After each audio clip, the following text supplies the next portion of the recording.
Hello everyone guys, आज हम start करने वाले हैं क्लास 11th के एनसीईआरटी बुक का चैप्टर नंबर 3 जिसका नाम है ट्रिग्नोमेट्रिक फंक्शन। गाइस, आज का जो ये लेक्चर होने वाला है ये काफ़ी इंटरेस्टिंग लेक्चर होने वाला है क्योंकि आज का जो चैप्टर है वो काफ़ी इंटरेस्टिंग चैप्टर है। ओके, हम इसके बेसिक्स से स्टार्ट करेंगे। सबसे पहले हम इसके जितने भी बेसिक्स हैं, जितनी भी थ्योरी है उन सबको क्लियर करेंगे। फिर उसके बाद हम चलेंगे एक्सरसाइज पर। हम एक्सरसाइज करते जाएंगे और उनके बेसिक और उनकी थ्योरीज को भी क्लियर करते चलेंगे। तो प्लीज़ आप मेरी वीडियोस को स्टार्टिंग से एंड तक देखिएगा।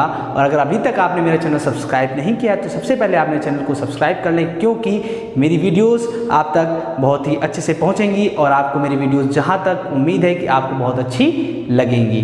तो पहले आप मेरे चैनल को सब्सक्राइब कर लें और बेल आइकन को भी प्रेस कर लें, जिससे आने वाली हर एक वीडियोस की नोटिफिकेशन आप तक समय पर पहुंच सके। ओके गाइस, तो चलिए हम स्टार्ट करते हैं अपना ट्रिग्नोमेट्रिक चैप्टर। आज हम बात करेंगे इसके इंट्रोडक्शन के बारे में कि आखिर ट्रिग्नोमेट्री का इंट्रोडक्शन में हम क्या क्या चीज़ें देखेंगे उसके बारे में डिस्कशन करेंगे। ओके, चलिए देखिए, सबसे पहले हम बात करेंगे ट्रिग्नोमेट्री के बारे में। ट्रिग्नोमेट्री का मीन क्या होता है? ट्रिग्नोमेट्री का मीन क्या होता है? ये जो डिस्कवर किया गया, ये जो वर्ड डिस्कवर किया गया, ये ग्रीक वर्ड से। कहाँ से डिस्कवर किया गया? ग्रीक वर्ड से। कहाँ से डिस्कवर किया गया? ग्रीक वर्ड से लिया गया इसको। ठीक है, तो इसके कितने पार्ट्स में हम लोग देखते हैं, इसका मीनिंग क्या निकलता है। ट्री गो मेट्री। ठीक है, इन तीनों से हम इसका मीनिंग निकालेंगे। कैसे निकलता है देखिए। ट्री का मतलब होता है थ्री, लॉजिक से ऐसे ही बोल सकते हैं। गोनो मतलब साइड्स, मेट्री मतलब मेजरमेंट। ठीक है, मतलब कि ट्रिग्नोमेट्री में हम क्या करते हैं? थ्री साइड्स का मेजरमेंट करते हैं। ट्रिग्नोमेट्री में हम क्या करते हैं गाइस? थ्री साइड्स का मेजरमेंट करते हैं। अब थ्री साइड्स के मेजरमेंट्स का मतलब क्या है? थ्री साइड्स के मेजरमेंट्स का मतलब ये है कि हमारे पास एक ऐसा शेप होगा जो थ्री साइड से क्लोज हो, उसके बारे में हम डिस्कशन करेंगे। तो आप सभी को बहुत अच्छे से पता और आपने पिछली क्लासेस में पढ़ा भी है कि थ्री साइड से क्लोज शेप को हम क्या बोलते हैं? ट्रायंगल बोलते हैं। क्या बोलते हैं? ट्रायंगल बोलते हैं। तो इनडायरेक्ट वे में हम ये कहना चाहते हैं कि ट्रिग्नोमेट्री के अंदर हम किसके बारे में बात करते हैं? हम ट्रिग्नोमेट्री के अंदर ट्रायंगल के साइड्स और एंगल्स के मेजरमेंट के बारे में ही बात करते हैं। इतना बात समझ में आती है? यानी कि हम ये बोल सकते हैं trigonometry means measurement of sides and angles of a triangle. ठीक है, यानी ये बोलेंगे हम कि trigonometry means measurement of three sides. Trigonometry means trigonometry means measurement of three sides. ठीक है, अब थ्री साइड्स का मतलब ट्रायंगल से ही है, तो हमें ट्रिग्नोमेट्री के अंदर ट्रायंगल के साइड्स और एंगल्स के बारे में ही पढ़ना होता है। बेसिकली सबसे बेसिक, एकदम बेसिक बात समझ आ गई आपको। उसके बाद ये बात होगी हमारे पास ट्रिग्नोमेट्री की। अब हम उसके बाद चलते हैं बात करने किस पर? एंगल पर, क्योंकि मेजरमेंट ऑफ एंगल किस पे बात करेंगे हम लोग? Measurement of angle. क्यों इस पे बात करेंगे? क्योंकि अभी मैंने आपको बताया जब हम ट्रायंगल पे बात करेंगे तो यहाँ पर इसके साइड्स के बारे में हम लोग डिस्कशन करेंगे और इसके एंगल के बारे में डिस्कशन करेंगे। तो साइड्स के बारे में भी डिस्कशन करेंगे और मेजरमेंट एंगल के बारे में डिस्कशन करेंगे। लेकिन इन दोनों टॉपिक्स पर बात करने से पहले हम डिस्कशन करेंगे किस पर? ट्रायंगल पर, इसके बेसिक्स पर कि ट्रायंगल की बेसिक क्या है, जो कि हमें पता होना चाहिए। ठीक है, तभी हमें कोई क्लियर हो पाएगा कि इस चैप्टर में क्या क्या चीज़ें होनी चाहिए, क्योंकि हमें बेसिक से स्टार्ट करना, जिससे हमारे कोई भी डाउट्स रह ना जाएं, तभी हम क्वेश्चंस को भी अच्छे से एक्सरसाइज के सॉल्व कर सकते हैं। ओके गाइस, तो चलिए अब हम बात करते हैं ट्रायंगल के कुछ पॉइंट्स हैं जो कि हमें पता होने चाहिए। फिर हम आगे बात करेंगे किस पर? मेजरमेंट ऑफ एंगल्स पर। ठीक है, उसी के साथ ही साथ में हम लोग इसके साइड्स के बारे में भी बात कर लेंगे, फिर उसके बाद वहाँ पर चलेंगे। बात समझ आती है मेरी? ओके, चलिए देखते हैं आगे।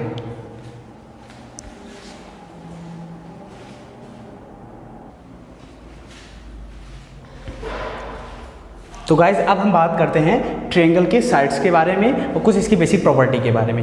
यहाँ मैंने कुछ नोट डाउन किया हुआ, आप इन्हें देख लीजिए ध्यान से।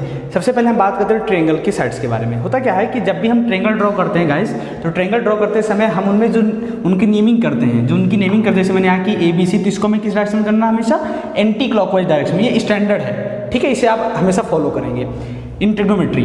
तो आप क्या करेंगे? इसको हमेशा एंटी क्लॉकवाइज डायरेक्शन में रखेंगे, जैसे ABC मैंने रखा। ठीक है, दूसरी चीज़ क्या ध्यान रखनी इसमें कि जब आप ट्रायंगल फॉर्म कर लेंगे तो इनकी साइड्स को आप क्या करेंगे? लेट करेंगे। कैसे लेट करेंगे? अगर आपके पास ये वर्टेक्स, जो वर्टेक्स A है, आपने अगर इसको वर्टेक्स A लेट किया तो इसके सामने वाली साइड को आप क्या लेट करेंगे? Small a। ठीक है, इसी तरीके अगर आपके पास ये वर्टेक्स B है तो इसके सामने साइड को आप क्या लेट करेंगे? Small b। ये कैपिटल C है तो इसके सामने साइड को क्या लेट करेंगे आप? Small c। ये काफ़ी इंस्टेंट काफ़ी बेसिक है। मतलब कि बेसिक मतलब ये है कि आपका ये स्टैंडर्ड तरीका एकदम, ये हमें आगे तक भी अभी ज़रूरत पड़ेगी तो वहाँ पर भी हम ऐसे इसको यूज़ करेंगे। ठीक है, तो इस बात को आप ध्यान रखिएगा। नेक्स्ट क्या है पॉइंट आपके पास, a + b is greater then c।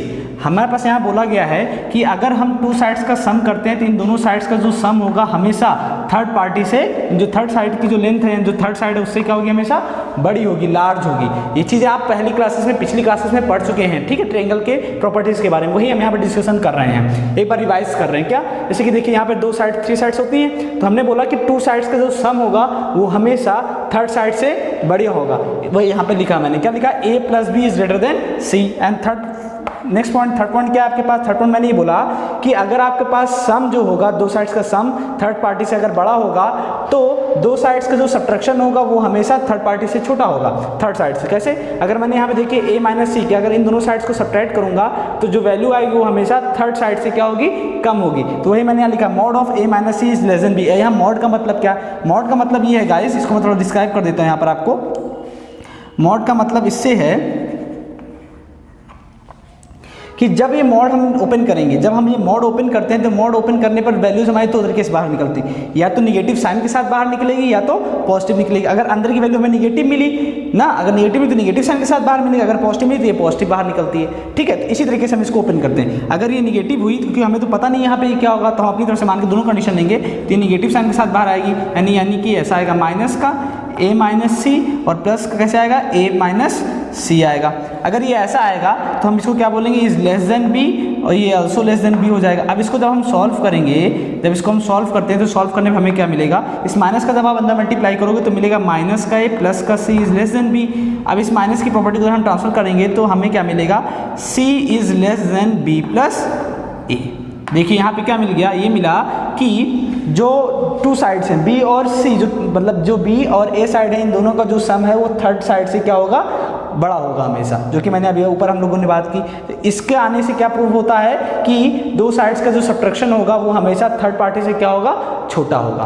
बात समझ आ गई। सेम इसको भी अगर आप सॉल्व करेंगे तो क्या मिलता है आपको, देखिएगा यहाँ पे a - c is less than b है। इसका मतलब क्या है, जब आप इसे -c है निगेटिव उधर जाएगा तो पॉजिटिव हो जाएगा, तो यहाँ मिलेगा आपको a is less than b plus c।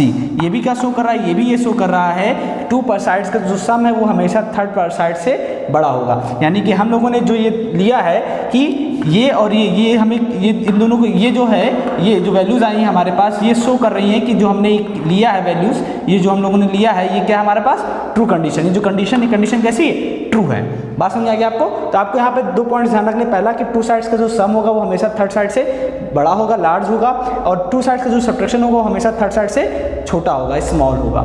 ठीक है। एंड फोर्थ पॉइंट क्या आपके पास है, फोर्थ पॉइंट ये है कि angle A plus angle B plus angle C equal to 180 degree. इसका मतलब क्या है कि आपके तीन एंगल्स होते हैं, जैसे कि आपके पास यहाँ पे एंगल ए, एंगल बी और एंगल सी, इन तीनों साइड्स, जो तीनों एंगल्स हैं, इन तीनों एंगल्स के सम जो होगा आपका हमेशा 180 डिग्री आएगा। यानी कि ट्रायंगल्स के तीनों एंगल्स का सम जो होगा वो 180 डिग्री होता है। इसी तरीके से अगर मैं एक बात और बोलूँ क्या, कि angle B is greater than C. अगर मैंने बोल दिया कि जो एंगल बी है वो एंगल सी से बड़ा है, एंगल बी एंगल सी से बड़ा है, तो आप समझ जाएंगे कि एंगल बी के जो सामने वाली साइड है वो एंगल सी के सामने वाली साइड से बड़ी होगी। इसका मतलब क्या, अगर if angle B is greater than sun, then angle side B is also greater than side C. बात समझाइए, अगेन रिपीट करूं, सुनिएगा फिर से। If angle B is greater than angle C, then also side B is also greater than side C. ठीक है, यही यहाँ लिखा हुआ है, angle B is greater than angle C. इसका मतलब क्या है कि side B is greater than side C. ठीक है, इस बात को भी ध्यान रखेंगे। तो ये कुछ बेसिक्स पॉइंट्स है जो आपको ध्यान रखना है ट्रायंगल के बारे में। अब हम बात करेंगे कुछ और अच्छी चीज़ के बारे में, और अच्छे टॉपिक्स के बारे में, और अच्छे पॉइंट्स के बारे में। वो क्या होगा, हाँ ये होगा कि ट्रिग्नोमेट्री के अंदर बेसिकली जो हम लोग ट्रायंगल यूज़ करते हैं वो हमारा क्या होता है, राइट एंगल ट्रायंगल होता है। क्या होता है, राइट एंगल ट्रायंगल होता है। उस राइट एंगल ट्रायंगल पे हम लोग डिस्कशन करेंगे। कैसे डिस्कशन करेंगे इसके बारे में बात करते हैं। आपने 10th क्लास में पढ़ा है, कुछ बेसिक फॉर्मूलेस पढ़े हैं, उन बेसिक फॉर्मूलेस के बारे में हम अभी उसको भी रिकॉल करते हैं। तो कैसे रिकॉल करेंगे उसको आप बहुत ही ध्यान रखिएगा, क्योंकि वो बहुत ही बेसिक है। ठीक है, आपके लिए, आपके इस चैप्टर के लिए बहुत ही इंपॉर्टेंट भी है। ठीक, चलिए देखिए, हम लेते हैं एक राइट एंगल ट्रायंगल, कंसीडर करते हैं। कंसीडर, हमने एक कंसीडर किया, क्या कंसीडर किया, एक राइट एंगल ट्रायंगल कंसीडर किया, जब हमने राइट एंगल ट्रायंगल कंसीडर किया तो राइट एंगल ट्रायंगल का मतलब क्या होता है, उसमें से एक एंगल क्या होना चाहिए, राइट एंगल होना चाहिए, यानी कि 90 डिग्री का होना चाहिए। हम इसको नेमिंग कर देते हैं ABC, ठीक है। अब इसको हम क्या करते हैं, अगर ये कैपिटल B है तो ये स्मॉल b हो जाएगा, कैपिटल C है तो ये स्मॉल c, ये कैपिटल A तो ये स्मॉल a हो जाएगा, ठीक है। इसको लेट कर लेते हैं कि ये एंगल जो हमारे पास है वो एंगल कितना है, थीटा है। क्यों? क्योंकि हम ये मानते हैं अगर हमने कोई एक एरे लिया, उस एरे को हम क्या करते हैं, फिक्स कर देते हैं किसी पॉइंट ए पर, फिर उसको हम जब रोटेट करते हैं तो रोटेट करने पर हमारे पास एक एंगल जनरेट होता है, जो जनरेट होता है एंगल, उसी को हमने क्या बोल दिया यहाँ पर, वो थीटा है। इसे बोलते हैं, इस लाइन को हम बोलते हैं इनिशियल साइड और इसको बोलते हैं टर्मिनल साइड, ठीक है। इसको क्या बोलते हैं, इनिशियल साइड और इसको क्या बोलते हैं, टर्मिनल साइड, ठीक है। इसको नाम ध्यान रखिएगा आप, इसे हम क्या बोलते हैं, टर्मिनल साइड। ये क्या हमारी, चलिए इसके बारे में भी बात करेंगे, पहले हम जो बात करने जा रहे हैं इस पर, उस पर बात कर लेते हैं, ठीक है। देखिए AB, ये जो आप देख रहे हो यहाँ पर 3 साइड है, AB, BC और AC, इन तीनों के भी नेम होते हैं। वो नेम क्या है, वो नेम पे डिपेंड करता है किस पर, एंगल थीटा पर, ठीक है। राइट एंगल ट्रायंगल में जब भी हम बात करेंगे तो किस पे डिपेंड करेगा, जो भी एंगल हम कंसीडर कर रहे हैं। अगर हम एंगल थीटा कंसीडर कर रहे हैं तो एंगल थीटा को लेकर के बात करेंगे, अगर हम एंगल C कंसीडर कर रहे हैं तो उसको लेकर के हम बात करेंगे, ठीक है। चलिए बात करते हैं, अगर एंगल 90 डिग्री की बात ले रहे हैं तो उसको लेकर के हम कंसीडर करेंगे। यानी कहने का मतलब ये है कि राइट एंगल ट्रायंगल में जब हम बात करते हैं उनके साइड्स के बारे में तो वो डिपेंड किस पे करता है, एंगल्स पे डिपेंड करता है। हमें एंगल को देख करके ही बात करनी होती है, इस बात को आप बहुत अच्छे से ध्यान रखेंगे। अगर आप भूलते हैं तो आप मिस्टेक जरूर करेंगे, ओके। चलिए देखिए, अगर हमने ये एंगल कंसीडर किया थीटा, एंगल थीटा अगर मैंने कंसीडर किया तो इसके सामने वाली साइड, यानी एंगल थीटा के सामने वाली साइड को हम क्या बोलेंगे, परपेंडिकुलर। गाइस क्या बोलेंगे, परपेंडिकुलर बोलते हैं, क्या बोलते हैं, परपेंडिकुलर बोलेंगे। और जो इससे, जो ये हमारी परपेंडिकुलर लाइन है, इससे जो जुड़ी लाइन होती है, यानी जो इसके परपेंडिकुलर होती है, जो परपेंडिकुलर लाइन के परपेंडिकुलर होती है उसको हम बोलते हैं बेस, और जो सबसे लार्जर साइड होती है उसको हम बोलते हैं हाइपोटेन्यूस। हाइपोटेन्यूस हिंदी में क्या बोलते हैं इसको, इसको हिंदी में लंब बोलते हैं, इसको आधार बोलते हैं, इसको कर्ण बोलते हैं, ठीक है। तो इतनी बात ध्यान रखेंगे आप, ठीक है। सबसे बेसिक है राइट एंगल ट्रायंगल के लिए कि हमें एंगल पर ही डिपेंड है सब कुछ, एंगल के अकॉर्डिंग, जो एंगल हम कंसीडर करेंगे उसी अकॉर्डिंग हमें साइड्स को लेना होगा। अगर हमने ये एंगल कंसीडर किया तो ये परपेंडिकुलर हो जाएगा, ये बेस हो जाएगा, ये हाइपोटेन्यूस फिक्स्ड होगा। चेंज किस में होगा, परपेंडिकुलर और बेस में। अगर हमने ये एंगल कंसीडर किया तो इसके सामने वाली साइड ये हो गई AB, तो ये परपेंडिकुलर बन जाएगा, ये बेस बन जाएगा, हाइपोटेन्यूस वही रहेगा, ठीक है गाइस, ओके।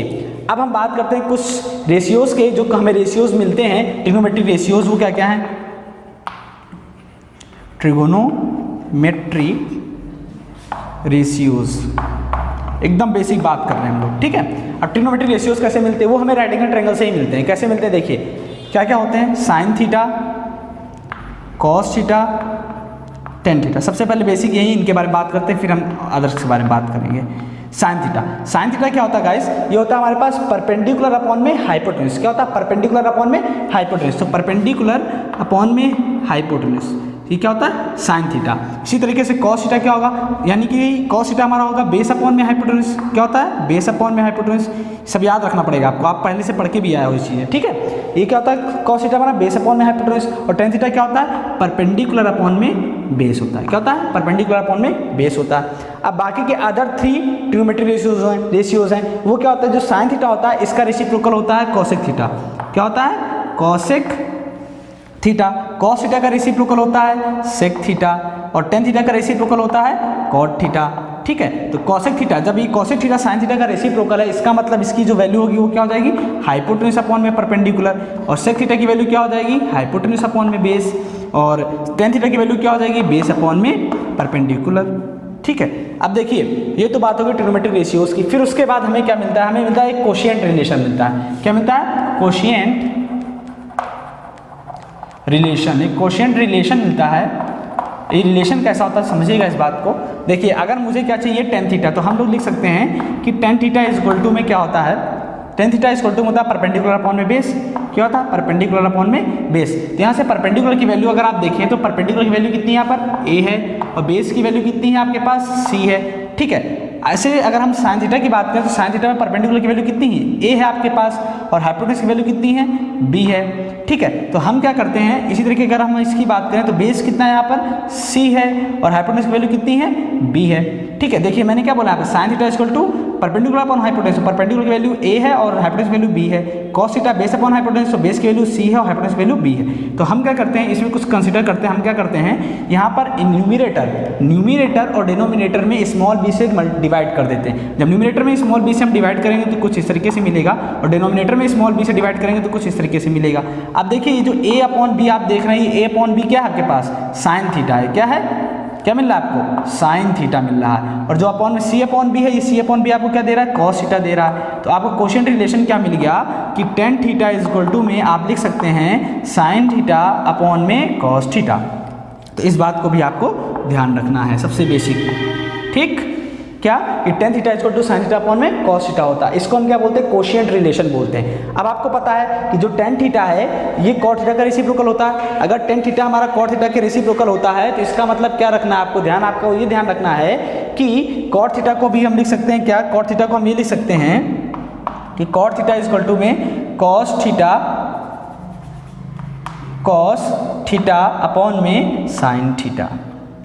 ये हो गया आपका ये। तो ये दोनों जो आप देखे हो, ये और ये दोनों ही क्या है, क्वोशिएंट रिलेशन है। ओके गाइस, तो ये बात होगी हमारे पास बेसिक एकदम। ओके, अब आगे क्या बात करनी है हमें, आगे देखिए, आप इतना नोट डाउन कर लीजिए, फिर हम आगे बात करते हैं, ठीक है। चलिए, तो गाइस अब हम एक आपको ट्रिक बताएंगे कि उस ट्रिक को कैसे अप्लाई करना है। बेसिकली आप सभी को पता भी होगा और चीज़ें अच्छे से आपको आ भी जाएंगी, इसलिए मैं वो ट्रिक बता रहा हूँ, ठीक है। देखिए होता क्या है कि sine cos tan cosec sec cot, अक्सर क्या होता है बच्चों को इस फॉर्मूलोज को थोड़ा याद करने में प्रॉब्लम होती है, लर्न करने में थोड़ी दिक्कत होती है। तो आपको दिक्कत ना हो, कभी आप लाइफ में कभी भी कंफ्यूज ना हो, अगर एक बाई चांस कभी कंफ्यूज हो गए, ठीक है, तब के लिए आपको मैं वो बता रहा हूँ, ठीक है। वैसे तो आपको ये फॉर्मूलेज अच्छे से याद हो जाएंगे, बट अगर लाइफ में कभी भी प्रॉब्लम हो गई, आप बैठे पीछे वाले ने कभी मिस्टेक कर दिया, भाई ये बता, ये फॉर्मूला कैसा होगा, इसका क्या ये वो, तो आप ना कंफ्यूज हो, इसके लिए मैं आपको ट्रिक बता रहा हूँ, ठीक है। ध्यान रखिएगा इन फॉर्मूलेज के लिए, ट्रिग्नोमेट्रिक रेशियो से क्या पी अपॉन में एच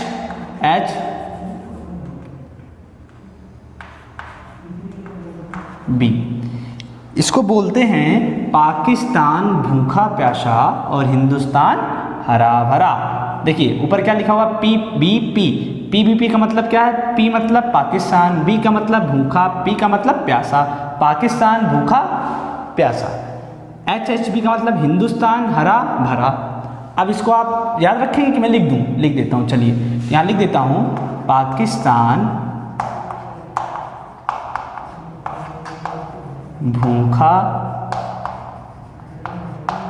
प्यासा अपॉन में क्या होगा, हिंदुस्तान हरा भरा। हिंदुस्तान क्या होगा, हरा भरा होगा, हिंदुस्तान हरा भरा। अब देखिए इससे क्या मतलब निकलता है आपको, देखिए पाकिस्तान पी अपॉन में एच का मतलब साइन, पी अपॉन एच का मतलब क्या है, साइन से, साइन थीटा से। किससे मतलब है, साइन थीटा से। बी अपॉन इसका मतलब किससे है, कॉस थीटा से। पी अपॉन बी का मतलब किससे, टेन थीटा से। क्यों है, perpendicular upon hypotenuse sine theta होता है, base upon hypotenuse cos theta होता है, perpendicular upon base tan theta होता है। और जब आपको ये साइन कॉस टेन पता, तो इसका रेसिप्रोकल कॉसेक सेक कॉट हो जाएगा। तो याद रखेंगे ना, पाकिस्तान भूखा प्यासा, हिंदुस्तान हरा भरा, ठीक। तो ये रहा आपके पास ट्रिक। अब गाइस अब हम चलते हैं अपने मेन टॉपिक पर कि हम जिसके बारे में बात करने जा रहे थे।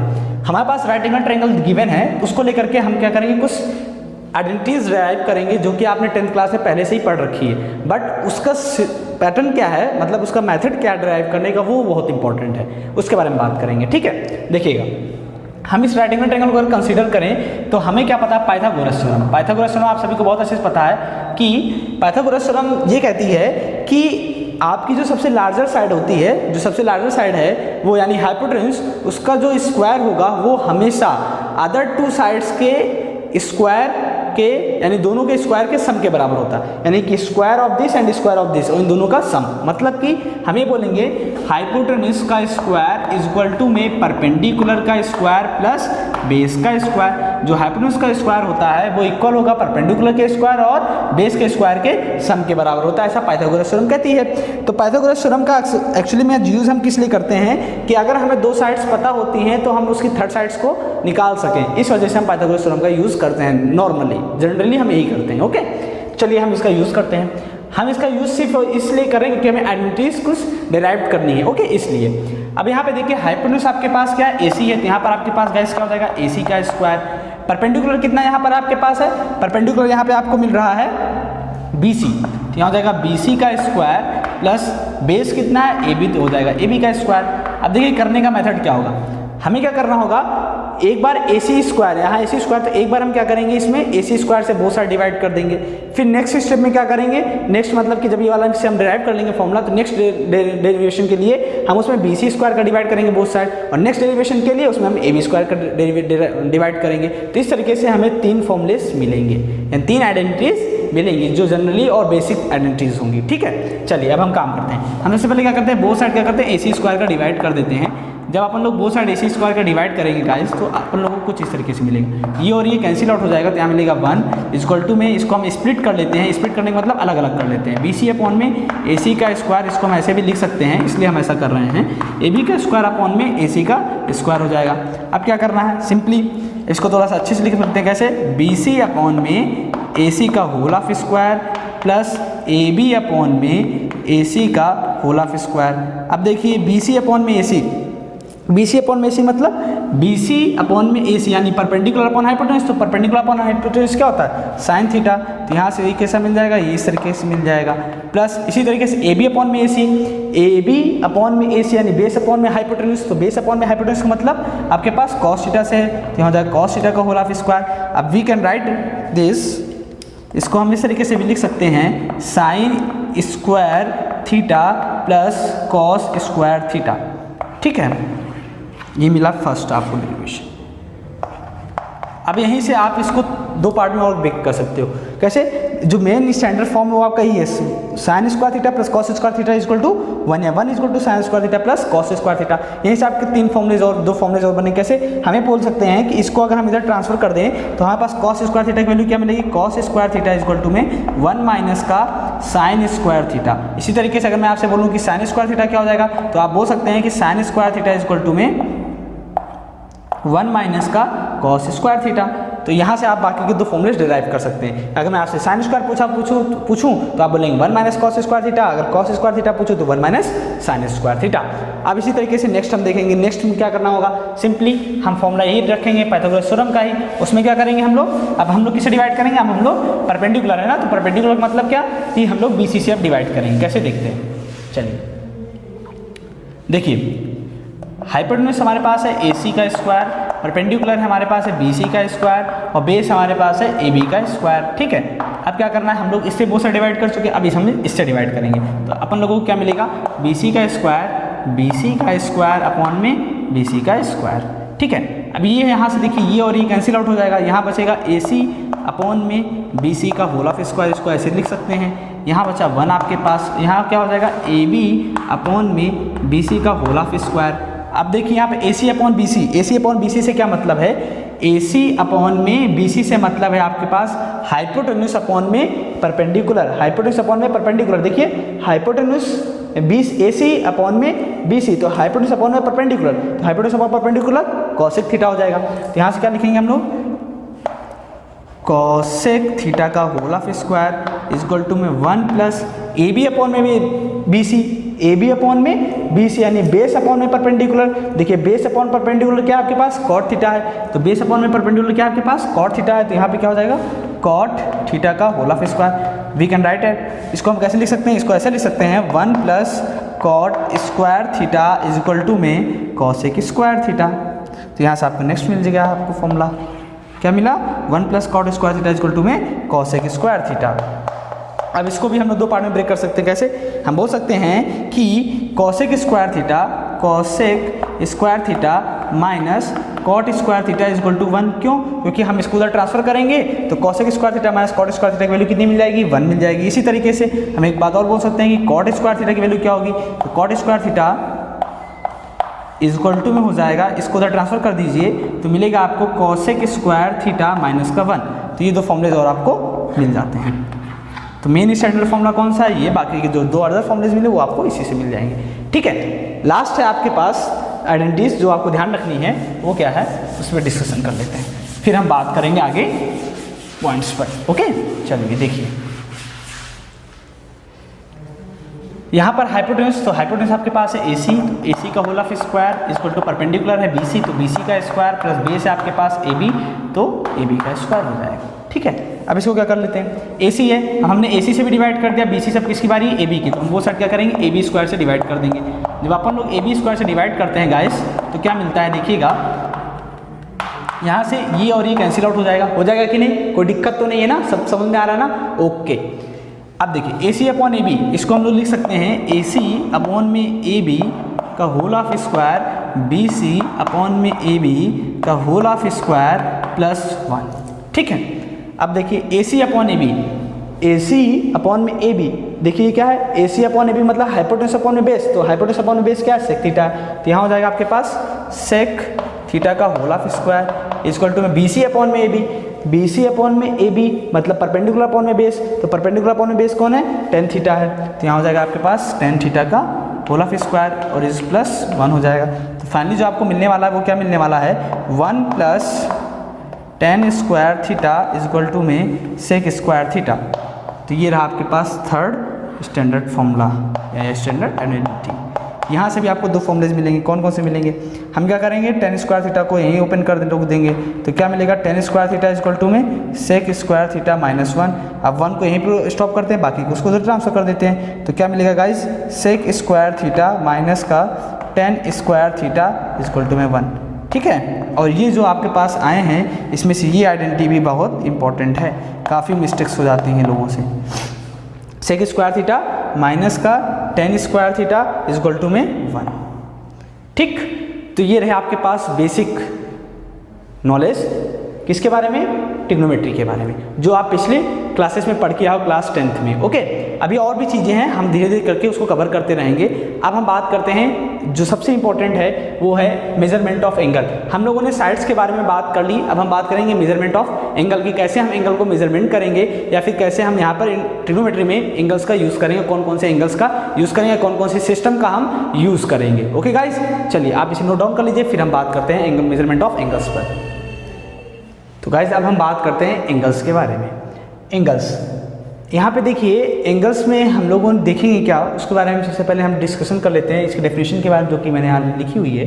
क्या है, amount of rotation in anti clockwise direction for positive angles called angles. यानी कि होता क्या है समझिएगा, बहुत ही बेसिक से हम क्या लेते हैं, एक रे लेते हैं, उस रे का स्टार्टिंग पॉइंट O लेते हैं और एंडिंग पॉइंट A लेते हैं। इस स्टार्टिंग पॉइंट O को फिक्स कर देते हैं, फिक्स करने के बाद हम क्या करते हैं, इस रे को रोटेट करते हैं, क्या करते हैं, रोटेट करते हैं। रोटेट करने के बाद हम किसी एक पॉइंट B पर पहुंचते हैं और इसको यहीं पर रोक देते हैं। रोकने पर फिर हम क्या देखते हैं कि हमारे पास जो ये मिलता है, ये जो रोटेशन मिलता है, इस रोटेशन से एक क्या जनरेट होता है, जो रोटेशन जनरेट होता है हमारे पास, उस रोटेशन जनरेशन को हम क्या बोलते हैं, थीटा बोलते हैं। और ये किस में हो रहा है, देखिए पॉजिटिव डायरेक्शन में हो रहा है। किस डायरेक्शन में हो रहा है, पॉजिटिव डायरेक्शन में। हम क्या जाने, पॉजिटिव डायरेक्शन मतलब कि एंटी क्लॉकवाइज डायरेक्शन में। बात समझ में आती है आपको, कि जब हम किसी रे लेते हैं और उसको हम एक एंटी क्लॉकवाइज डायरेक्शन में रोटेट करते हैं, तो रोटेट करने पे जो एक एंगल फॉर्म होता है उसी को हम क्या बोलते हैं, एंगल बोलते हैं। For in anti clockwise direction for positive angles called angles. तो ये हमारे पास जो थीटा जनरेट हुआ इसी को हम क्या बोलते हैं, एंगल बोलते हैं। ओके,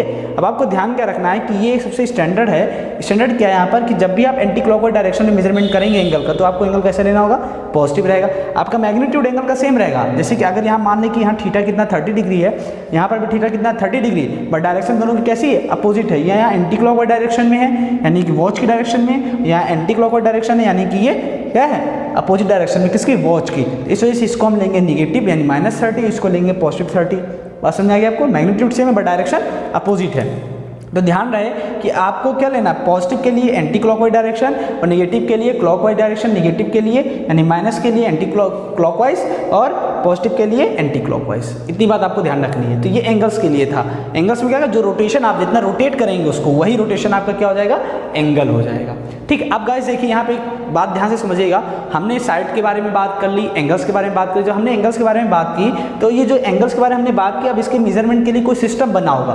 उस सिस्टम में कुछ चीज़ें होंगी कि हमें इसको कैसे मेजरमेंट करेंगे, इसके मेजरमेंट के लिए क्या यूनिट होगी। तो अब हम उससे बात करने वाले कि इस एंगल के मेजरमेंट के लिए क्या यूनिट होंगी, उसके लिए क्या सिस्टम बनाया गया है, अब उस पर हम बात करेंगे।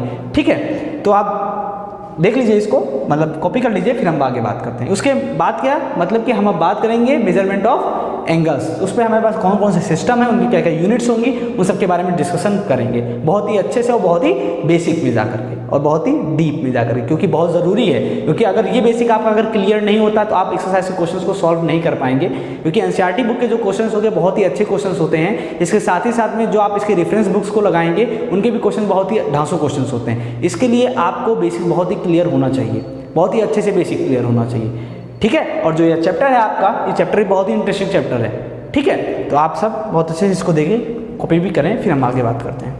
चलिए गाइस, अब हम बात करते हैं system of measurement of angles के बारे में। जैसा कि मैंने आपको बताया कि जब हम लोगों ने एंगल पढ़ा तो एंगल को मेजर करने के लिए कोई सिस्टम बना होगा, उसको मेजर करने के लिए कोई यूनिट होगी, उसके बारे में हमें डिस्कशन करना है। तो यहाँ पे कौन कौन सी यूनिट हैं या कौन कौन से सिस्टम है जिनसे हमें मेजर करना होता है एंगल्स को। फर्स्ट है, 3 पार्ट्स में डिवाइड किया गया। फर्स्ट हमारे पास डिग्री और इंग्लिश सिस्टम। फर्स्ट क्या है, डिग्री और इंग्लिश सिस्टम। सेकेंड है सेंटेसिमल और फ्रेंच सिस्टम। एंड थर्ड है सर्कुलर और रेडियन सिस्टम। इन तीनों सिस्टम में जो सबसे ज़्यादा इंपॉर्टेंट जो बेसिक सबसे है वो है डिग्री और इंग्लिश सिस्टम। ये हम बचपन से ही पढ़ते आते हैं, 5th या 4th क्लास से, 5th क्लास से ही हमें ये चीज़ें मिलने लगती है कि डिग्री क्या होती है, डिग्री को कैसे डिनोट किया जाता है, जैसे 30 degree, 40 degree, 45 degree, 25 degree, 15 degree, ये सब हम बचपन से ही बनाते हुए चले आते हैं नेक्स्ट 5 ईयर्स से। ओके, यानी पिछले 5 साल से हम लोग यही पढ़ते चले आते हैं कि डिग्री और इंग्लिश सिस्टम, यानी डिग्री क्या होती है। तो ये सब ये बहुत ही बेसिक है डिग्री, ये आप लोगों ने कई बार सुना भी होगा, देखा भी होगा, समझा भी होगा, ठीक है। फिर नेक्स्ट आता है हमारे पास सेंटेसिमल और फ्रेंच सिस्टम। ये हम लोगों ने ज़्यादातर नहीं सुना, रीज़न क्या है इसका, क्योंकि ये बहुत ही ज़्यादा प्रॉफिटेबल नहीं रहा या बहुत ज़्यादा यूजेबल नहीं रहा, इस वजह से इसको हम बहुत ज़्यादा यूज़ नहीं किया और इसको सिर्फ एक नाम मात्र ही रह गया। क्यों रह गया इसके बारे में हम बात अभी करेंगे, इसके पीछे का रीज़न क्या है उसके बारे में बात करेंगे। नेक्स्ट हमारे पास सर्कुलर रेडियन सिस्टम भी क्यों सबसे ज़्यादा इंपॉर्टेंट है, क्योंकि जो सर्कुलर रेडियन सिस्टम है वो इन सब में से सबसे ज़्यादा हायर है, मतलब इसको हम लोग हायर वे में यूज़ करते हैं सबसे ज़्यादा, क्योंकि जो ये अभी तक हम यूज़ करते रहे, अभी तक हम लोग एक छोटी क्लासेस में यूज़ करते रहे, एक बेसिकली यूज़ करते रहे, बट अब हम जो यूज़ करते हैं वो हम क्या यूज़ करते हैं, रेडियन सिस्टम यूज़ करते हैं। रीज़न क्या है इसके बारे में बात करेंगे, इसके पीछे क्या कारण है कि इसको सबसे ज़्यादा यूज़ किया गया, प्रेफर किया गया, या फिर ये सबसे ज़्यादा हाई लेवल हुआ, बट ये उतना ज़्यादा नहीं हो पाया है ये भी, बट ये बेसिकली है, ठीक है। ये क्या है, बेसिकली है, मतलब हम अभी तक जो 10th या 11th तक की 10th तक की जो चीज़ें हम पढ़ते रहे वो डिग्री में ही पढ़ते रहे, वहाँ से 10th से ही स्टार्ट आना हो गया किसका, रेडियन का। 10th से ही हमारा 10th क्लास से हमको रेडियन स्टार्ट आना हो गया, रेडियन वर्ड सुनने को मिलने लगा, या रेडियन चीज़ें, रेडियन में हमें थिंग्स मिलने लगी, या रेडियन में हमें वैल्यूज़ मिलने लगी, ठीक है। और फिर सेंटेसिमल फ्रेंच सिस्टम में क्या होगा इसके बारे में पूछेंगे, इसके पीछे क्या कारण था, ठीक है। तो चलिए सबसे पहले हम बात करते हैं डिग्री और इंग्लिश सिस्टम में।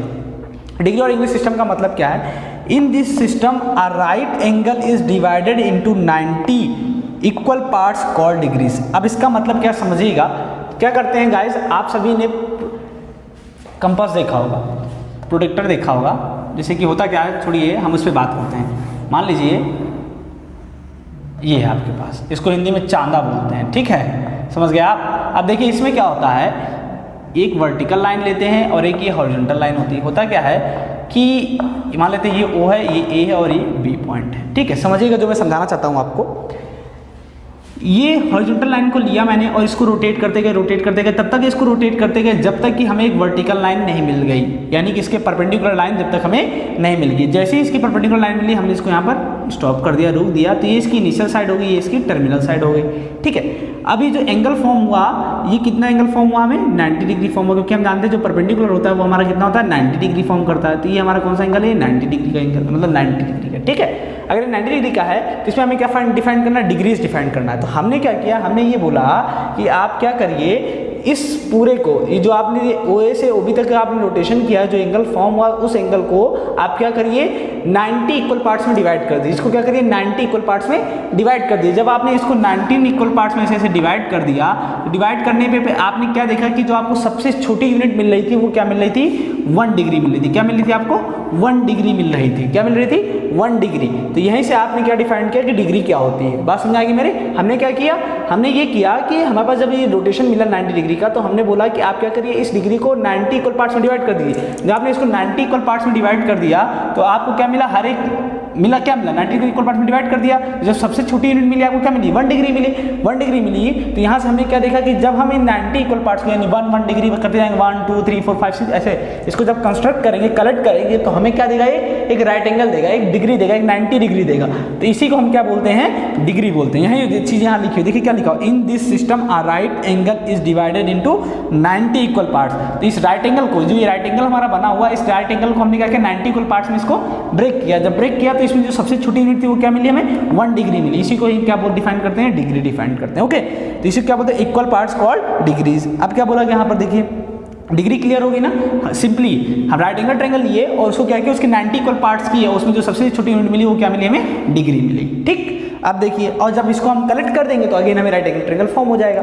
अब यहाँ देखिए क्या लिखा हुआ, in this system we measure angle in degree, minute और सेकेंड। जो डिग्री और इंग्लिश सिस्टम हमने पढ़ा, इसमें हम डिग्रीज को जो है किसमें, जो एंगल है उसको हम किसमें मेजर करेंगे, उस एंगल को हम मेजर करते हैं डिग्री, मिनट और सेकेंड में मेजर करते हैं। इस बात को बहुत अच्छे से ध्यान रखना पड़ेगा आपको, क्या कि डिग्री और इंग्लिश सिस्टम में जो हम मेजर करते हैं एंगल को किसमें मेजर करते हैं, डिग्री, मिनट और सेकेंड में मेजर करते हैं। अब यहाँ से आपको कुछ इक्वेशंस मिलेंगे, वो इक्वेशंस का क्या समझिएगा। देखिए आपने क्या किया, जब इस राइट एंगल के 90 इक्वल पार्ट्स किए तो 90 इक्वल पार्ट्स करने पे आपको क्या मिला, डिग्री मिला। जब आपने इसको कलेक्ट किया तो कलेक्ट करने पे आपको क्या मिल गया, 90 डिग्री मिला। तो आपने क्या देखा कि एक राइट एंगल जो होता है, ये जो एक राइट एंगल है, इस एक राइट एंगल से कितने डिग्री मिले आपको, 90 डिग्री मिले। तो फर्स्ट इक्वेशन आपको क्या मिलती है कि 1 right angle is equal to में 90 डिग्री के इक्वल होता है, यानी एक राइट एंगल जो होगा आपको 90 डिग्री के इक्वल होगा। क्यों होगा, समझ में आ गया आपको बात, क्यों, क्योंकि हमने इसके 90 इक्वल पार्ट्स किए थे, करने पर हमें एक राइट एंगल फॉर्म हुआ। तो जो राइट एंगल फॉर्म हुआ वो राइट एंगल कितने, किसके इक्वल होगा, 90 डिग्री के, क्योंकि 90 डिग्री मिलकर ही तो राइट एंगल फॉर्म करेंगे ना, इसलिए 1 right angle is equal to 90 degree हो गया। और सेकंड इक्वेशन क्या कहती है, सेकंड इक्वेशन के लिए हम क्या बोलेंगे, हम ये बोलेंगे जो इसकी सबसे छोटी यूनिट है 1 डिग्री। अब सेकंड, ये जो सेकंड आपकी इक्वेशन इसकी नीड क्यों पड़ी, पहले इस पर हम बात कर लेते हैं। होता क्या है गाइस कि ये जो यूनिट है 1 डिग्री, ये तो बहुत ही छोटी यूनिट होगी ना, 1 डिग्री बहुत ही छोटी होगी, 90 डिग्री कंपेरिजन 1 डिग्री क्या है, बहुत ही छोटी है। बट कभी कभी क्या होता है, हमें इससे भी छोटी यूनिट्स की जरूरत पड़ती है, जैसे कि मान लीजिए किलोमीटर, मिनट और सेंटीमीटर होता है। आपकी जो ये चौक है, इसको क्या हम किलोमीटर में मेजर करना प्रेफर करेंगे, नहीं, क्योंकि हम इसे बोलेंगे, हम इसको mm में, या mm में भी नहीं, हम इसको बोलेंगे, हम इसको सेंटीमीटर में मेजर करना प्रेफर करेंगे। क्यों, क्योंकि इतनी छोटी साइज़ के लिए सेंटीमीटर बढ़िया है, क्योंकि वो छोटा है, वो छोटी क्वांटिटी के लिए यूज़ करते हैं। मीटर मीडियम क्वांटिटी के लिए, किलोमीटर बड़ी क्वांटिटी के लिए। इसी तरीके से जो एंगल्स का मेजरमेंट हम पढ़ते हैं, तो वहाँ पर भी हमें छोटी क्वांटिटी को मेजरमेंट करने के लिए छोटी यूनिट्स चाहिए होती है। इसलिए हम क्या पढ़ेंगे, हमें इसकी जरूरत पड़ी, किसकी, जो हम बात करने जा रहे हैं। क्या सिर्फ 1 डिग्री है तो हमें 1 डिग्री छोटी से भी यूनिट की अगर जरूरत पड़ेगी तो मेजर करने की, तो उसके लिए हम किसका यूज़ करते हैं, मिनट का। तो इसके लिए हम क्या बोलेंगे कि आप क्या करेंगे, इस 1 डिग्री के 60 इक्वल पार्ट करेंगे। इस 1 डिग्री क्या करेंगे, अब हम इस 1 डिग्री के 60 इक्वल पार्ट्स करेंगे। जब हम इस 1 डिग्री के 60 इक्वल पार्ट्स करेंगे तो वो किसके बराबर हो जाएगा, वो 1 डिग्री के बराबर, वो 1 मिनट के बराबर होगा। मतलब जैसी जाहिर सी बात है, जब आपने इस 90 जो राइट एंगल था, इस 90 डिग्री के आपने 90 इक्वल पार्ट्स किए तो आपको क्या मिला, 1 डिग्री मिला, सबसे स्मॉल क्वांटिटी। इसी तरीके से जब आप 1 डिग्री के 60 इक्वल पार्ट्स करेंगे तो सबसे छोटी जो क्वांटिटी मिलेगी वो आपको क्या मिलेगी, 1 मिनट मिलेगी, 1 मिनट मिलेगी, हाँ बिल्कुल सही, 1 मिनट मिलेगी। तो यहाँ से देखिए, अगर आपको चाहिए 1 डिग्री, तो 1 डिग्री की जो वैल्यू होगी वो कितने, किसके बराबर होगी। अगर आप इस 1 मिनट को किसने इक्वल पार्ट किया, 60 पार्ट किए हैं, तो आप जब उसको करेक्ट करेंगे तो क्या बनेगा, 60 मिनट बनेगा, यानी कि जो 1 डिग्री है वो किसके इक्वल हो जाएगा, 60 मिनट के। तो सेकंड इक्वेशन आपको क्या मिल गई, ये मिल गई। बात समझ आ गई आपको, क्या किया हमने, इस 1 डिग्री के हमने 60 इक्वल पार्ट्स किए। जब 60 इक्वल पार्ट्स किए तो उसमें जो सबसे छोटी यूनिट मिली वो क्या मिली, 1 मिनट मिला हमें। तो इस 1 मिनट से हमने क्या देखा कि अगर हम इस 60 इक्वल पार्ट्स को फिर से कलेक्ट कर दें तो करेक्ट करने पर हमें क्या मिलेगा, 60 मिनट मिलेगा। तो 1 डिग्री की वैल्यू क्या हो जाएगी, 60 मिनट हो जाएगी। इसी तरीके से मैंने सोचा और छोटी क्वांटिटी देखते हैं, तो हमने क्या किया, 1 मिनट के फिर से और 60 इक्वल पार्ट्स किए। जब इसके हमने और 60 इक्वल पार्ट्स किए तो उसमें भी हमें सबसे छोटी क्वांटिटी क्या मिली, 1 सेकंड मिला। और जब मैंने इसको कलेक्ट कर दिया सबको, तो कलेक्ट करने पर हमें क्या मिला, 60 सेकंड मिले। तो 1 मिनट इक्वल टू किसका हो गया, 60 सेकंड के। तो ये वहाँ पर सेकंड हो गया। और इसको डिनोट कैसे करते हैं, 60 मिनट्स को हम लोग 1 डैश लगाते हैं और सेकंड में हम लोग डबल डैश लगाते हैं। तो ये चीज़ आपको समझ में आएगी कि 1 right angle 1 degree equal to 60 minute और 1 मिनट इक्वल टू 60 सेकंड होता है। ये चीज़ आपको ध्यान भी रखनी है। इक्वेशंस कैसे मिली ये भी आपको क्लियर हो गया, ओके। अब हम बात करते हैं सेंटेसिमल और फ्रेंच सिस्टम। इसकी हमें नीड क्यों मिली, इसके बारे में पहले बात कर लेते हैं। इसको लाने का कारण क्या है, होता है क्या गाइस, जब हम राइट एंगल ट्रायंगल, जब हम लोगों ने डिग्री और इंग्लिश सिस्टम पढ़ा तो इसमें हम लोगों ने देखा कि कैलकुलेशन में थोड़ी प्रॉब्लम हो सकती है, मतलब थोड़ा कैलकुलेशन डिफिकल्ट हो रहा है। कैसे, देखिए अगर आप इसको कैलकुलेट करें कि 60 की वैल्यूज़ को, तो थोड़ा सा आपको डिफिकल्ट होगा कैलकुलेशन करने में, ठीक है। कैसे कैलकुलेशन होगी उसके बारे में अभी बात करते हैं। इसलिए हम लोगों ने सेंटेसिमल और फ्रेंच सिस्टम का यूज़ किया।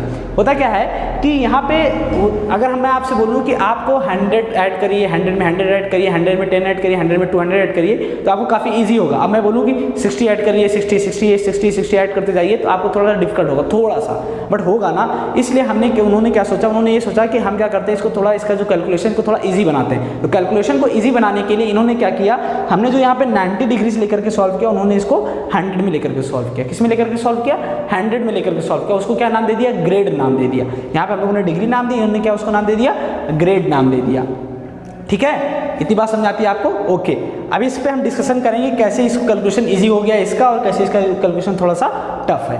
ठीक है, थोड़ा सा टफ है, बहुत टफ नहीं है, बट इस पे बात करते हैं हम। ठीक, अब देखिए बात करते हैं सेंटेसिमल और फ्रेंच सिस्टम। ठीक है, कैसे आज क्यों इसकी जरूरत पड़ी उसको मैंने बता दिया। अब इस पे बात करते हैं इसकी होता क्या है। In this system we measure angle in grade minute. इसमें जो ये सिस्टम है सेंटेसिमल या फ्रेंच सिस्टम है, इसमें हम क्या करते हैं, सेम ऐसे ही है, डिग्री और इंग्लिश सिस्टम की ही तरह है। बस इसका लोग इसे क्यों लिया है, इसलिए लिया है क्योंकि इसके और इसके कैलकुलेशन में थोड़ा डिफरेंस हुआ। इसका कैलकुलेशन थोड़ा इजी हो गया, इसका कैलकुलेशन थोड़ा सा डिफिकल्ट पड़ रहा था, बस। बाकी इन दोनों में कोई खास डिफरेंस नहीं है। In this system we measure angle in grade minute और सेकंड। यहाँ पे हम डिग्री मिनट और सेकंड में करते थे मेजर, और यहाँ पे एंगल को किस में मेजर करेंगे? ग्रेड मिनट और सेकंड में हम लोग मेजर करेंगे। इस बात का ध्यान रखिएगा। ठीक है, अब यहाँ पे हम लोगों ने क्या किया था, वन राइट एंगल को हम लोग 90 डिग्रीज में क्या किया था, इक्वल पार्ट्स में ब्रेक किया था। यहाँ पे हम इसको कितने पार्ट्स में ब्रेक कर रहे हैं? 100 पार्ट्स में। क्यों? क्योंकि हमें यार मानना ये है, क्योंकि मैथमेटिकली अगर देखा जाए तो 100 की टर्म्स को ऐड करना या 10 के टर्म्स को ऐड करना काफ़ी ईजी होता है इन कंपेरिजन 90। ठीक है, इसलिए हम लोगों ने यहाँ पर क्या किया, एक राइट एंगल ट्रायंगल लिया, एक राइट एंगल लिया, और राइट एंगल के कितने पार्ट्स के इक्वल? 100 इक्वल पार्ट्स के। जब 100 इक्वल पार्ट्स के, तो उसकी जो सबसे यूनिट मिली, सबसे छोटी, वो क्या मिली? 1 ग्रेड मिली। तो 1 ग्रेड मिली, तो हमने क्या देखा कि अगर हम इन 1 ग्रेड्स को, यानी कि पूरे को कलेक्ट कर दे, जो हमने 100 इक्वल पार्ट्स के, इसको अगेन हम कलेक्ट करेंगे तो हमें क्या मिलेगा? 100 ग्रेड मिलेगा। वो 100 ग्रेड किसके इक्वल हो जाएगा? 1 राइट एंगल ट्रायंगल के। तो ये हो गया 1 right angle equal to 100 grade. इसी तरीके से अगर हम 1 ग्रेड के फिर से अगेन क्या करें, 100 पार्ट्स कर दें, ये 100 इक्वल पार्ट्स कर दे, तो उनको कलेक्ट कर दे तो हमें क्या मिल गया? 100 मिनट मिल गया। फिर इसी तरीके से अगर हम 1 मिनट के फिर से 100 इक्वल पार्ट्स कर दे और उसको कलेक्ट कर दे तो हमें क्या मिलेगा? 100 सेकंड मिलेंगे। तो 1 मिनट इक्वल टू 100 सेकंड हो जाएगा। इस तरीके से इसमें प्रोसेस होता है। ठीक है, बट होगा क्या गाइस, होता क्या है ये कि हम लोगों ने बचपन से ही हम लोगों ने क्या पढ़ा? डिग्री पढ़ा। हमारी हैबिट में हमेशा यही रहा, हम लोगों ने हमेशा से इसको देखा, तो हम लोगों को ये ज़्यादा बढ़िया प्रेफर लगा, इसकी हमें हैबिट पड़ गई, वही चीज़ें थोड़ा हमें ईजी लगने लगी इसके कंपेरिजन में। इस वजह से लोग इसका ज़्यादा यूज़ नहीं कर पाए, ये ज़्यादा यूजेबल नहीं हो पाया, और इसलिए ज़्यादा इंपॉर्टेंट भी नहीं रहा। और इसी की वजह से ये और ये दोनों ही इंपॉर्टेंट होते हैं, इतना तो यूजेबल नहीं रहा। बट नॉलेज के लिए हमें पता होना चाहिए कि ग्रेड की भी कोई चीज़ होती है, उसके लिए क्या, कैसे उसकी प्रॉपर्टीज़ हैं। बात समझ आ गई आपको? ओके, अब हम बात करेंगे सर्कुलर और रेडियन सिस्टम की। ये काफ़ी इंटरेस्टिंग पार्ट है, इस पर हम अच्छे से बात करेंगे, इसलिए मैंने यहाँ पर आपको इसकी डेफिनेशंस या फिर कुछ भी इसके बारे में बात नहीं की। ओके, तो अगर ये चीज़ें आपको अगर अच्छे से समझ में आ गई हैं, आई होप आपको अच्छे से क्लियर भी हो गया होगा ये दोनों टॉपिक। तो अब हम बात करेंगे सर्कुलर रेडियन सिस्टम के बारे में। ओके गाइस, तो आप इसे नोट डाउन कर लीजिए, फिर हम बात करते हैं सर्कुलर और रेडियन सिस्टम के बारे में। चलिए गाइस, आपका बात करने वाले थे सर्कुलर और रेडियन सिस्टम के बारे में। तो यहाँ पे हम बात करते हैं अब सर्कुलर रेडियन सिस्टम क्या होता है। The angle subtended by an arc of a circle whose length is equal to the radius of the circle at the centre of the circle is called a radian. मेरी बात समझ आएगी आपको? इसका मतलब क्या, मैं आपको सिंपली समझा देता हूँ डायरेक्टली ग्राफ्स डायग्राम से। पता क्या, अगर हमने कोई सर्किल ड्रॉ किया, जैसे मान लीजिए हमने कोई एक सर्किल ड्रॉ किया, इस सर्किल का सेंटर क्या है? वो है, और हमने क्या किया, यहाँ से एक आर्क ले लिया। आर्क कैसे कंसीडर किया? कुछ इस तरीके से हमने एक आर्क कंसीडर कर लिया। अब जो आर्क की लेंथ है, ये जो आर्क की आपकी लेंथ आएगी, जो आर्क की लेंथ आए, ये आर्क की लेंथ भी क्या होनी चाहिए? स्मॉल आर होनी चाहिए। रेडियस आर, अगर ये स्मॉल आर है तो अगर रेडियस भी आर है, तो इससे क्या पता चलता है कि जो ये एंगल सबटेंड करेगा यहाँ पर, वो क्या होगा? 1 रेडियन के इक्वल होगा, या फिर ये बोले कांस्टेंट होगा। कैसे समझिएगा? The angle subtended by an arc के द्वारा जो एंगल सबटेंड किया गया कहाँ पर? सेंटर पर, by an arc of a circle whose length is equal to the radius of the circle, जिसकी लेंथ जो है वो इक्वल है किसके? रेडियस ऑफ द सर्किल के। At the centre of the circle is called a radian. उसे हम क्या बोलेंगे? जो सेंटर पे ये एंगल सबटेंड होगा उसे हम क्या बोलेंगे? रेडियन। बात समझ में आ गई? इसका मतलब क्या है कि आपके पास अगर रेडियन कभी पूछे तो रेडियन क्या होता है, अगर आपने कोई सर्किल लिया, उस सर्किल का सेंटर O है और रेडियस R है, तो आपके जो आर्क लेंगे, जो आप आर्क कंसीडर करेंगे, उस आर्क की जो लेंथ है अगर वो रेडियस के बराबर है, तो उस आर्क के द्वारा जो सेंटर पर एंगल ड्रॉ होगा उसे हम क्या बोलेंगे? रेडियन बोलेंगे। यही चीज़ यहाँ मैं आपको समझाना चाह रहा हूँ, ठीक है। तो यहाँ से एक फॉर्मूला जनरेट होता है, फॉर्मूला क्या जनरेट होता है कि आर्क इक्वल टू में होता है रेडियस अपॉन में लेंथ। क्या होता है? Arc equal to radius equal to arc upon में लेंथ हो जाएगा, ठीक है। इस बात का ध्यान रखेंगे आप, इसको थोड़ा सा सही कर लेते हैं। यहाँ से हम क्या बोलेंगे? एंगल इक्वल टू में, एंगल में रिलेशन मिलता है क्या? एंगल इक्वल टू में आर्क अपॉन में रेडियस, ठीक है। इस बात का ध्यान रखेंगे आप कि क्या होगा? एंगल इक्वल टू में होगा आपके पास फॉर्मूला आर्क अपॉन में रेडियस, ठीक है। अब एक बात ध्यान रखिएगा, यहाँ से जो आपको एंगल फॉर्म होगा वो हमेशा किस में होगा? रेडियन में होगा, क्योंकि यहाँ पे आप क्या कंसिडर कर रहे हैं? आर्क और रेडियस कंसिडर कर रहे हैं। तो इस बात का हमेशा ध्यान रखेंगे, जब भी आपके पास यहाँ से एंगल फॉर्म होगा, जो एंगल की वैल्यू आएगी वो हमेशा किस में आएगी? रेडियन में आएगी। तो यहाँ से इससे फॉर्मूला क्या जनरेट होता है कि एंगल इक्वल टू में आर्क अपॉन में रेडियस होगा। क्यों? क्योंकि जो आर्क है उसकी लेंथ भी स्मॉल आर है और लेंथ और रेडियस जो है वो भी आर है। तो इसकी वजह से जो यहाँ पर एंगल ड्रॉ होगा, वो एंगल जो बनेगा, फॉर्म होगा, वो कैसा होगा? कांस्टेंट एंगल होगा, यानी कि उसे हम क्या बोलेंगे? रेडियन। बात समझ आ गई आपको? ठीक है। तो यहाँ से आपको डेफिनेशन क्लियर होगी कि रेडियन क्या होता है। अब क्या है? In this system the unit of measurement is radian. यहाँ पर जो सिस्टम है यूनिट को मेजरमेंट करने का, यानी जो एंगल के मेजरमेंट करने की जो यूनिट है वो क्या है? रेडियन। इससे पहले आपने डिग्री पढ़ी, ग्रेड पढ़ा, और यहाँ पे क्या पढ़ना है? रेडियन। इसको किससे डिनोट करते हैं? 1 रेडियन। इसको स्मॉल सी से ऊपर डिनोट करते हैं, ठीक है। वहाँ पे हम क्या डिग्री से डिनोट करते थे, जी से डिनोट, ग्रेड से जी से करते थे, यहाँ पे किससे कर रहे हैं? सी से। अब 1 रेडियन क्या होता है? 1 रेडियन क्या? Angle produced by an arc of length small r and on circle of radius small r. यानी कि जो एंगल हम प्रोड्यूस कर रहे हैं आर्क के द्वारा, जिसकी लेंथ क्या है? स्मॉल आर है, और वो सर्किल के रेडियस भी क्या है? स्मॉल आर है। यानी कि रेडियन के लिए इंपॉर्टेंट बात ये है कि आप जो आर्क ले रहे हो, उस आर्क की जो लेंथ होनी चाहिए वो सर्किल के रेडियस के इक्वल होनी चाहिए। तो जो एंगल वहाँ पे सबटेंड होगा वही हमारा रेडियन हो जाएगा, यानी 1 रेडियन हो जाएगा। बात समझ आ गई आपको? नेक्स्ट पॉइंट क्या है? Angle subtended by arc at the centre. Angle subtended by arc at the centre, यानी आर्क के द्वारा जो एंगल सबटेंड किया गया है सेंटर पर, is directly proportional to the length of the arc. तो जो एंगल है वो लेंथ, आर्क की लेंथ के डायरेक्टली प्रोपोर्शनल होगा। इसका मतलब क्या? Theta is directly proportional to length of arc, ठीक है। इसका मतलब समझ गया आप। अब यहाँ से हम क्या करेंगे? इस पॉइंट से, यानी इस पॉइंट की वजह से, इस पॉइंट से ही हम क्या करेंगे? यहाँ पे डिराइव करेंगे किसकी? कि 1 रेडियन की वैल्यू क्या होगी। बात समझ आएगा आपको? तो चलिए अब हम डिराइव करते हैं कि 1 रेडियन की वैल्यू क्या होगी। एक बात और ध्यान रखिएगा, जो आपको ये पॉइंट देख रहे हैं, 1 angle subtended by arc at the centre is directly proportional to the length of the arc. या आप जनरली ऐसे भी सोच सकते हैं, जैसे कि मान लीजिए आपके पास एक सर्किल है जिसका सेंटर O है। मान लीजिए हमने एक आर्क ये लिया और एक आर्क हमने ये कंसिडर कर लिया, ठीक है।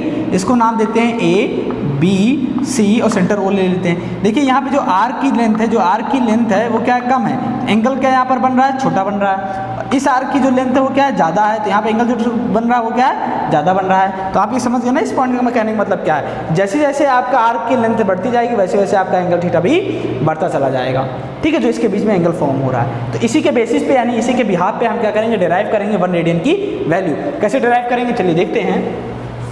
बहुत इंपॉर्टेंट है गाइस, इसको आप बहुत अच्छे से समझिएगा। अभी इसके बाद जब हम ये टॉपिक पढ़ लेते हैं, फिर हम क्या करेंगे? रिलेशन पढ़ेंगे। किसके किसके बीच में? रेडियन, ग्रेड और डिग्री के बीच में जो रिलेशंस हैं उनको हम पढ़ेंगे, और फिर उसी पे ही क्वेश्चंस हमसे पूछे जाते हैं, उन पर क्वेश्चंस कैसे आएंगे, उन क्वेश्चन के बारे में डिस्कशन करेंगे। 1-2 एग्जाम्पल देखेंगे, फिर उसके बाद हम चलेंगे अपने एक्सरसाइज पर। हम एक्सरसाइज के क्वेश्चंस को सॉल्व करेंगे। ओके गाइस, चलिए देखिए होता क्या है गाइस, हमने एक सर्किल लिया, इस सर्किल का सेंटर ले लेते हैं O, फिर हमने क्या किया? एक आर्क कंसिडर किया, ठीक है, जिसका एंगल कितना है? 1 रेडियन मान लेते हैं, और इसकी जो लेंथ है वो स्मॉल r मान लेते हैं, ठीक है। अब यहाँ से हमने एक लाइन ड्रॉ की, वर्टिकल लाइन, ठीक है, जो कि कितना है? ये 90 डिग्री है, ठीक। इसको मान लेते हैं ये B है, ये ये A है, एक सेकेंड, ये A पॉइंट मान लेते हैं, इसको B मान लेते हैं, और इसको हम C मान लेते हैं, ठीक है। अब देखिए हम लोगों ने यहाँ पे क्या पढ़ा? हम लोगों ने ये पढ़ा अभी कि जो आर्क की जो लेंथ होती है वो डायरेक्टली प्रोपोर्शनल होती है किसके? एंगल के।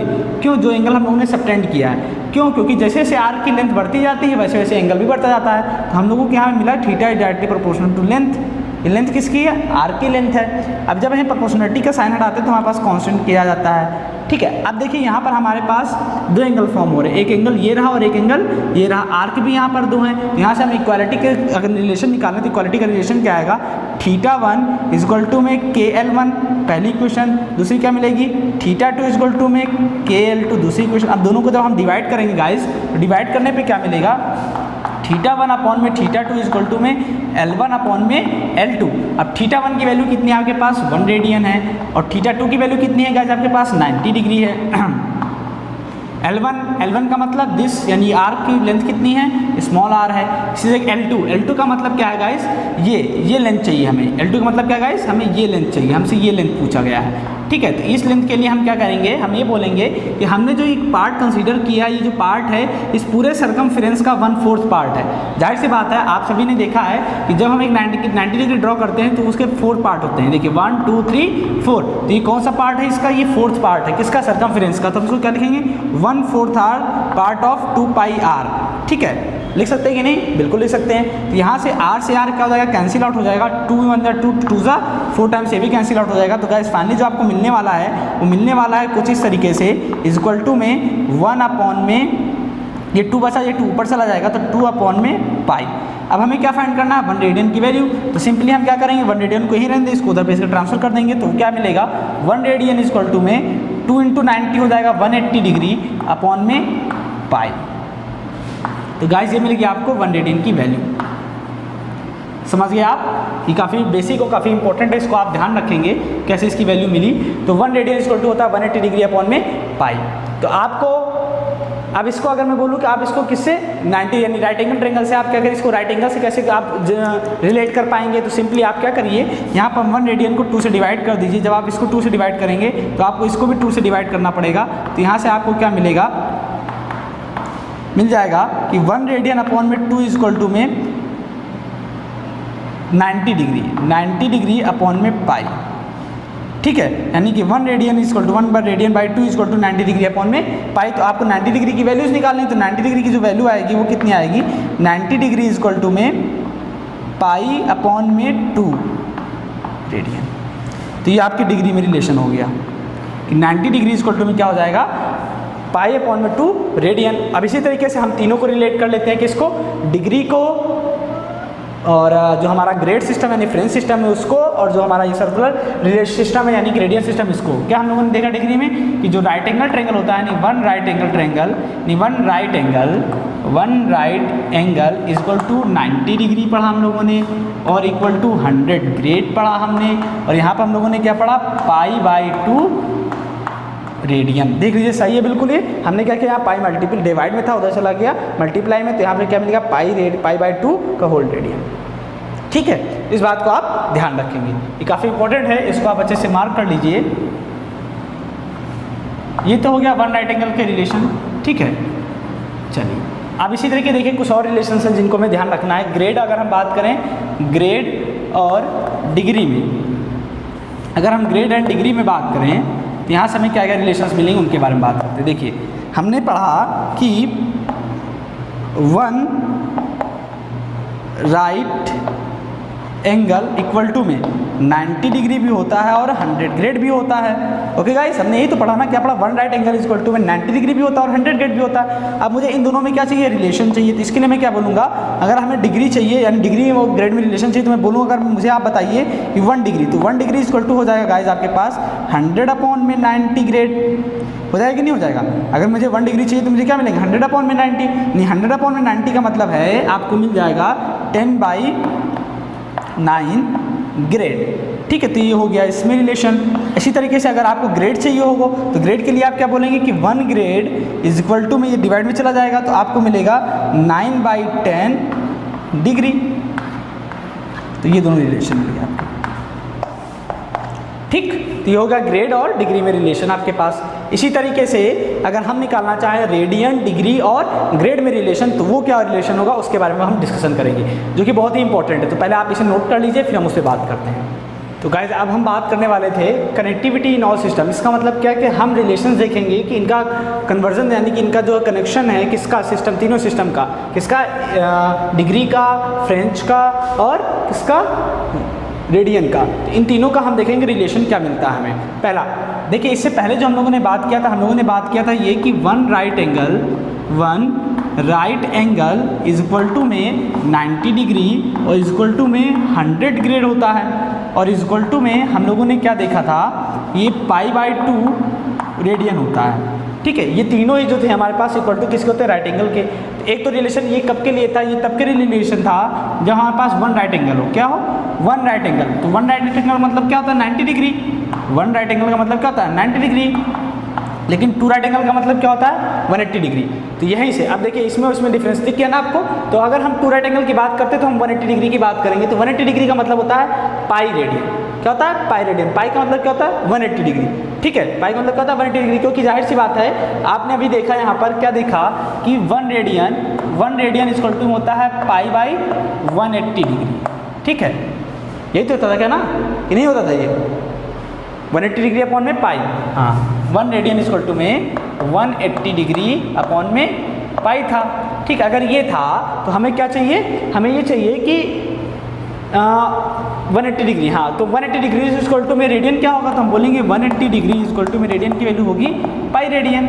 यही तो होगा ना, होगा कि नहीं होगा। क्योंकि जाहिर सी बात, अगर मुझे क्या चाहिए, 180 डिग्री की वैल्यू चाहिए, मैं इसको उधर ट्रांसफर करूँगा तो यहाँ से 180 डिग्री इक्वल टू क्या मिल जाएगा, पाई रेडियन। इसी तरीके से 200 ग्रेड है। 200 ग्रेड में क्या देखा हम लोगों ने, ये देखा कि अगर 90 डिग्री इक्वल टू में 100 ग्रेड है, तो इसी तरीके से 180 डिग्री में क्या हो जाएगा, 200 ग्रेड हो जाएगा।